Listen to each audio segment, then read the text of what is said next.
Peristiwa gerakan 30 September atau G30S masih menyimpan banyak misteri yang belum terungkap. Salah satunya latar belakang dan dalang sebenarnya di balik peristiwa tersebut. Ada yang meyakini bahwa Presiden kedua RI Soeharto punya peran dalam insiden 56 tahun yang lalu itu. Bahkan dia diyakini sebagai orang yang berada di balik peristiwa G30S dan pembantaian ratusan ribu orang yang menyusulnya.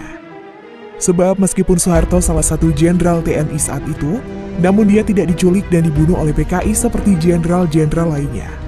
Lalu mengapa Soeharto tidak diculik dan dibunuh PKI?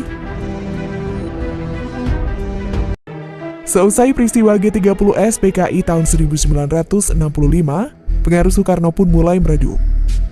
Perlahan-lahan pengaruh Soekarno di pemerintahan kalah oleh Soeharto.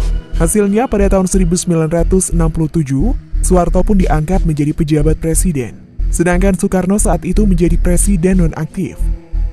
Selain kekuasaannya yang surut, segala gerak-gerik Soekarno pun juga dibatasi, termasuk para pengawal Soekarno juga diganti.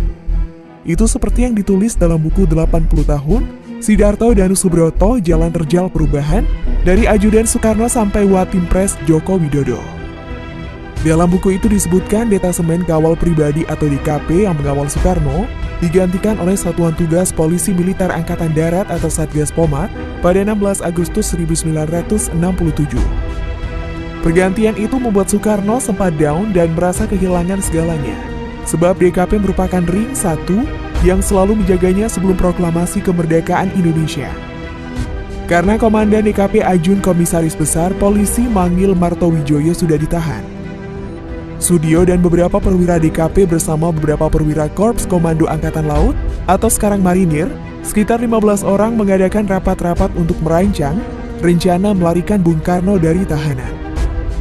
Rapat itu mereka adakan di rumah seorang loyalis Soekarno, AKBP Utoro di Kebayoran Baru, Jakarta Selatan. Menurut Sidarto, mereka mengundang dirinya karena menganggap dia adalah ajudan yang dekat dengan Soekarno. Sidarto pun merasa terkejut sebab dia sama sekali tidak menyangka Soekarno bersedia dilarikan diri dari tahanan. Bahkan Soekarno juga menyampaikan sebuah pesan, "Kalau terjadi apa-apa dengan saya, beritahu Mega." Menurut Sidarto, Megawati Soekarno Putri pun pada akhirnya mengetahui rencana ini. Sayang, rencana tersebut akhirnya terbongkar. Penyebabnya satu hal, karena yang mendengar konspirasi ini cukup banyak sehingga mudah tercium aparat intelijen. Akibatnya Sidarto pun diinterogasi selama 4 tahun oleh tim screening Kepolisian Pusat atau Tening Polsat dan tim pemeriksa pusat atau Teperpu. Sidarto dianggap sebagai penghubung Soekarno.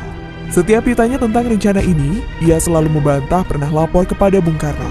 Ia juga ikut rapat 2 kali dengan mereka karena solidaritas saja.